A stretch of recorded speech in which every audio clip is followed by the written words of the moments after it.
მოდით პირდაპირ ეთერში ვართ დილამშვიდობის აღარ და პრინციპში შუადღემშვიდობისას გეტყვით და ძალიან საინტერესო თემით ბრუნდებით ეთერში. თემას და პროექტ შეგვიძლია დავარქვათ წიგნის ოთახი, რომელსაც გვთავაზობს თბილისის მერის მულტიფუნქციური ბიბლიოთეკების გაერთიანება და მის დირექტორთან ქალბატონ ნინო ანჯაფარიძესთან ერთად ვისაუბრებთ.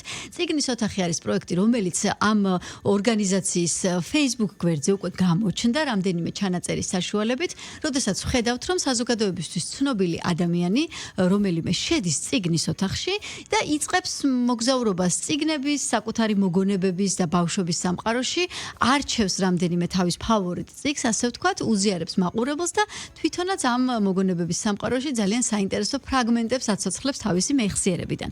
უკვე დაიდო 2 ეპიზოდი, როგორც ვნახეთ, ქალბატონ ნინო, ეს არის ნიკოლოზ წულუკიძე და ვაჩე ღვინიაშვილი, რომელიც არის ძალიან საყვარელი და ნიჭიერი და ტალანტი ნამდვილად მომღერალი და მოდით თქვენთან ერთად მოგესალმებით პირველ რიგში დიდი მადლობა სტუმრობისთვის. დავიწყოთ საუბარი ჯერ ამ პროექტზე და შემდეგ უკვე განვავრცოთ თქვენი ქსელის სხვა მიმდინარე პროექტების და გეგმების შესახებ საუბარი. პირველ რიგში მოგესალმებით. პირველად ვარ თქვენს რადიო ეთერში, ასე რომ მადლობას გიხდით მოწვევისთვის და ამ თემის გაშუქებისთვის, იმიტომ რომ მართლაც საინტერესო პროექტია, ეს მედია პროექტი, რომელიც სულ ახლახან დავიწყეთ და ინსპირაცია იყო ის, რომ როგორც ჰამლეტი ამბობს, რომ დროთა კავშირი დაირღვა, ჟამთასლა დაირღვა. მე ვთვლი, რომ ცოტა დაიკარგა ემოცია და კავშირი წიგნსა და მკითხველს შორის და აი ეს იყო მთავარი ინსპირაცია. მიუხედავად იმისა, რომ ჩვენს გაერთიანებაში 35 ბიბლიოთეკაა, 5 მედიათეკა, ეხლა მე-6-იც დაგვემატა, ვერ ვიტყვით, რომ მკითხველი არ აყვავს, მაგრამ აი ის ემოცია, ის რაღაცა უხილავი ძაფი, რომელიც მკითხველსა და ასე თქვა წიგნს შორის არსებობს და რა ხიბლიც აქვს საერთოდ ბიბლიოთეკას, როცა შედიხარ გადაშლი წიგნს დაიდებ და კითხულობ.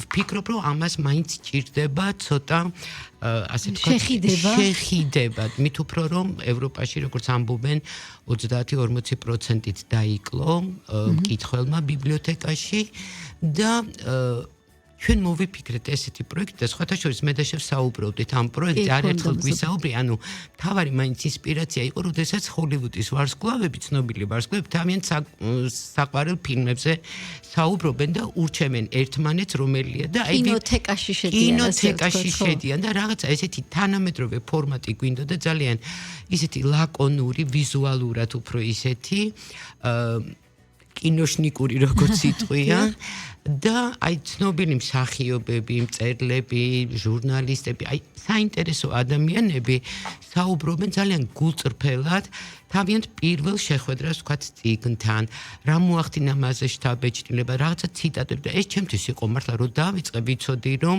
კარგი პროექტია, მაგრამ არ მეგონა თუ ესე იმოქმედებდა მაგალითად ვაჩე ღვინიაშვილი. ეს იყო ჩემთვის აღმოჩენა, ეს არის აღმაფრენა ეს ბიჭი. ვისაც ჯერ არ გინახავთ ეს ვიდეო, გთხოვთ რომ მულტიფუნქციური ბიბლიოთეკების გაერთიანების გვერდზე ნახოთ საოცარ ბავშვს აღმოაჩენთ ვაჩეს სულ სხვა მხარეს. და რაც მთავარია, პირველი რომელიც ჩვენ დავდეთ და მინდა უთხრა ჩვენს მკითხველს, მაყურებელს და მსმენელს, რომ ყოველ ხუთშაბათს 3 საათზე წიგნის ოთახს ყავს ახალი სტუმარი. ხო, პირველი სტუმარი იყო ნიკოლოზ წულუკიძე და ნუ ხა ნიკოლოზ ჩემი წარდგენა და კომპლიმენტები არ ჭირდება, მაგრამ ზუსტად ის აქცენტები გააკეთა, რაც ჩვენ გვინდოდა, ანუ რაც იყო ჩვენი მიზანი. აი ჯერ კიდე ციცერონი ამბობს, რომ შენ თუ გაქვს ბაღი და ბიბლიოთეკა, შენ გაქვს ყველაფერი, რაც შენ გჭირდება. სრულიად საკმარისია ეს ადამიანური ბედნიერება. ადამიანური ბედნიერება, ხა ბორხეზე აღარ ვლაპარაკობ, რომელიც ამბობდა, რომ ყოველთვის წარმომედგინა, რომ სამოთხე იქნება რაღაცა ბიბლიოთეკის მაგვარი, მსგავსი ადგილი. ნუ ჰემინგუეი ამბობს, რომ წიგნზე უფრო ერთგული მეგობარი არ არსებობს და აი თვლი რომ ამას აცოცხლებთ ამ ვიდეოების ვიდეოებით და საოცრება იყო. აი მაგალითად ჩემთვის აღმოჩენა იყო და მინდოდა, იმიტომ რომ ჩართულობა მოსწავლეების, ახალგაზრდების, აი როგორ უნდა გაკეთდეს. აი ნიკოლოზი ამბობს, რომ ბავშვებს დააწყებინეთ კითხვა პოეზიით. და სხვათა შორის ჩვენ ახლა მოგვეცემა საშუალება რომ ეს ფრაგმენტი ნიკოლოზის ჩანაწერი მოვისმინოთ და ჩვენ რადგან წინასწარ ნახიც და მოსმენილი გვაქვს, იმიტომ რომ უკვე ეს გამოქვეყნებულია, გავაფრთხილებ ჩვენ მსმენელს, რომ აი ეს პოეზია ნიკოლოზი, რომელიც სრულიად ცოცხლად და ზეპირად კითხულობს ამ ლექსებს, თვითონ ამ ადამიანების სხვა მხარესაც გვაჩვენებს. სულ სხვანაირი ნიკოლოზია, რომელსაც გონია რომ ვიცნობ და სულ სხვანაირი ნახულობთ ამ ვიდეოში. პოეზიაზე შეყვარებულ კაცს. არა და საოცარი პოეზია წაიკითხა. აი საოცარი ყალიბით და აი ყველაფერზე სიყვარულზე, დედაზე, ну აი ყველანი და მთელი ფილოსოფია არ ჩადო ორ სტროფში. მოვისმინოთ და შემდეგ გავაგრძელოთ სტუდიაში საუბარი. მოგესალმებით, მე ვარ ნიკოლოზ სულუკიძე, თეატრმცოდნე, როგორ დაიწყო ჩემი ურთიერთობა წიგნთან. დავიწყე ტომ სოიერის თავგადასავალის კითხვა და მივხვდი, რომ ვერ ავყევი მოვლენათა რიგს და ცოტა ხანი გადავდე. და მე უცბად დავიწყე ლექსების კითხვა, რომელმაც აი სრულიად რაღაც სხვა ემოცია დაბადა ჩემში. ინამდვილე სინამდვილე ნუახტები ოცნება ლექსის წერას რა უნდა და კარგად დახელოვნება. მიხეილ ქლივიცე. აი ხა აქ ნახეს წიგნი და საოცარი ემოცია დაბადა ჩემში, რომელიც თავისი ყველა ლექსით რაღაც ფილოსოფიურ აზრს გაძლევს. აი აკაკი წერეთელზე უწერია, რომ აბა გაძელი თუ ხარ ყოჩაღი, როცა ოჯახში არ გყავს სამშობლო და სამშობლოში არ გყავს ოჯახი. აი თითქოს მთელი სევდა, რაც აკაკი წერეთლის ცხოვრებას მის ოჯახურ ურთიერთობებს თანსდევდა, აი ამ ორი სტრიქონით არის გამოხატული. და ასე შემდეგ. გრძელდება პოეზია. მოკლედ ყოველ ხუთშაბათს თქვენს გვერდზე არის ეს წიგნი, ოთახი აგგელოვდება შენი წიგნი, ეს არის ჩვენი ახალი მედია პროექტი. მე მართლა ვამაყობ ამ პროექტი და ძალიან მინდა ვუსურვო ყველა მსმენელს და მკითხოს, რომ ეს ვიდეოები ნახოს, იმიტომ რომ იქ აღმოაჩენს ისეთ სამყაროს, რომ ან გაიხსენებს, ან ეს არის მივიწყებული, იმიტომ ჩვენ წიგნის კითხვის დრო აღარა გვაქვს, მაგრამ საჭიროა. მესმის. იქნებ მოვასწროთ საუბარი იმაზეც, რომ თქვენ ხსნით ახალ მედიათეკას, აი ეს იქნება ახალი სივრცე და იქნება ახალი ფუნქციური დატვირთვა ექნება მას და თუ შეიძლება ამაზეც რომ ვისაუბროთ. არა, ჩვენ ხსნით ახალ კლუბს, მარიკა, 60+. 60+. ეს არის სოციალური პროექტი. თბილისის მუნიციპალიტეტის სოციალური, ასე ვთქვათ, სერვისი, რომელსაც ანხორციელებს ბიბლიოთეკების გაერთიანებასთან და გაეროს მოსახლეობის ფონდთან. ეს არის ძალიან წარმატებული პროექტი, 60+. ჯანსაღი აქტიური ცხოვრება. ჩვენ გვაქვს ორი კლუბი, ეს არის თემქაზე, რომელიც შაშან გაიხსნა და პირველი კლუბი 2022 წელს და არის ძალიან პოპულარული, ძალიან დიდი მოთხოვნა, ძალიან ბევრი მსურველები არიან და აი დღეს დაემთხვა და ამისთვის დიდი მადლობა. რომ არა დღეს იწყება რეგისტრაცია და მე მინდა ეს არის ლადო ასათიანის სახელობის მე-6 ბიბლიოთეკა, ახალი გარემონტებული რობაქიძის გამზირზე.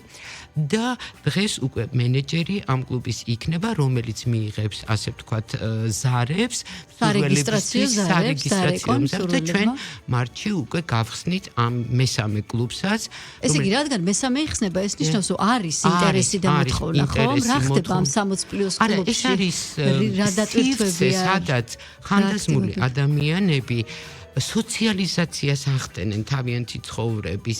ისინი აღარ არიან მარტოები, ანუ სიმარტოვის განცდის გადალახვა ხდება, რომელიც ძალიან კარგად მოქმედებს მათ ჯანმრთელობაზე და მათთვის არის აქ სპეციალურად ამ ასაკისთვის შერჩეული ფიზიკური ვარჯიშები, სახვითი ხელოვნება, სიმღერა, ცეკვა და ჩვენ გვექნება კიდევ ახალი პროექტი, ისინი ინგლისურ ენაზე სპეციალურ შემუშავებულ პროექტს მათთვის, ამ ასაკისთვის მოხალისეები ასწავლიან და ეს იქნება ინტეგრირება ახალგაზრდების, ასაკოვანი ადამიანებისთვის. ეს არის სასიამოვნო ჯანსაღი ხანდაზმულობის ეტაპი, როდესაც ჩვენ შეგიძლია ინტეგრირებული იყო, არ იყო გარიყული საზოგადოებისგან და იმ სივრცეში, სადაც ისინი ერთმანეთს ხვდებიან, გარდა იმისა, რომ ისინი უზიარებენ ერთმანეთს, ისინი ავლენ თავიანთ უნარებს, ვინ ცეკვით გამოავლენს, ვინ ხატვის და ზოგმა ლექსების წერა დაიწყო, ზოგმა ხატვა დაიწყო, ზოგმა ფოტოგრაფია დაიწყო და ძალიან დიდია მოთხოვნა, ძალიან დიდია ინტერესი და აი სწორედ ამან გამოიწვია, რომ მესამეს არეგისტრირებთ უკვე. დღეიდან დაიწყო რეგისტრაცია და თუ შეიძლება იაქტიურეთ ყველა, უნდა იაქტიუროთ, იმიტომ რომ შეზღუდულია რაოდენობა. აი ეს გარიყულობისა და სიმარტოვის გრძნობაზე რასაც საუბრობდით, გამახსენდა თქვენი კიდევ ერთი პროექტი, აუდიო ბიბლიოთეკა, რომელიც არის ფოკუსირებული იმ ადამიანებზე, ვისაც მხედველობის პრობლემა აქვს, მცირე მხედველი და უსინათლო ადამიანები. და საკმაოდ დიდი ლიტერატურული მარაგი დაგროვდა უკვე მსახიობების მონაწილეობით, ხო? ამაზეც რო ესეც არის ინკლუზიური პროექტი, ხმით დანახული სამყარო. ეს არის განკუთვნილი, როგორც უკვე აღნიშნე, მაგრამ მცირე მხედველობის და დაზიანებული მხედველობის ადამიანებისათვის, რომელიც გულისხმობს მაღალი ხარისხის აუდიო ჩანაწერებს ლიტერატურის, რომელიც შემდეგ სერვერზე დაიდება და ყველა შეუძლია ჩამოტვირთოს და მოისმინოს ქართული ლიტერატურა, თანამედროვე, მსოფლიო, კლასიკური ლიტერატურა. აქ კითხულობენ პროფესიონალი მსახიობები და ეს არის ძალიან მნიშვნელოვანი, იმიტომ რომ ისინი თავიანთი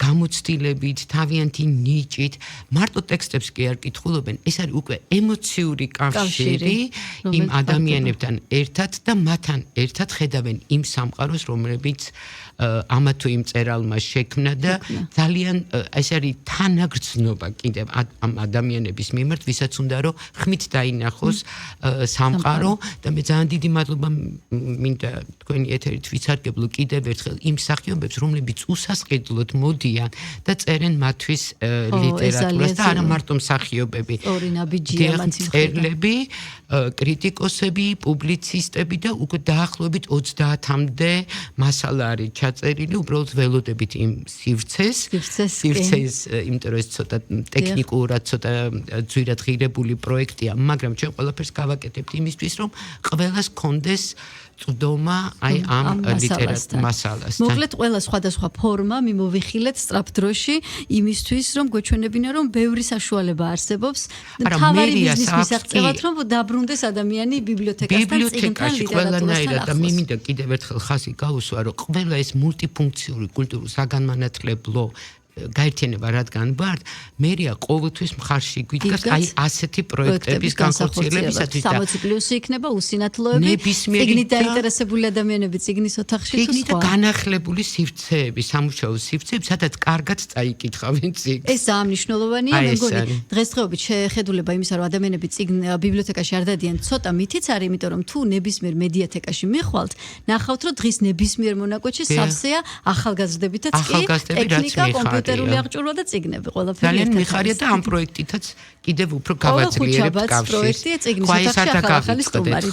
დიდი სიამოვნება ევლით ნამდვილად. დიდი მადლობა ქალბატონ ნინო ანჯაფარიძე გახლდათ ჩვენი სტუმარი, დროებით გემშვიდობებით საინფორმაციო ეთერს უთმობთ ახლა რადიო იმედის ეთერს FM 105.9-ზე დროებით.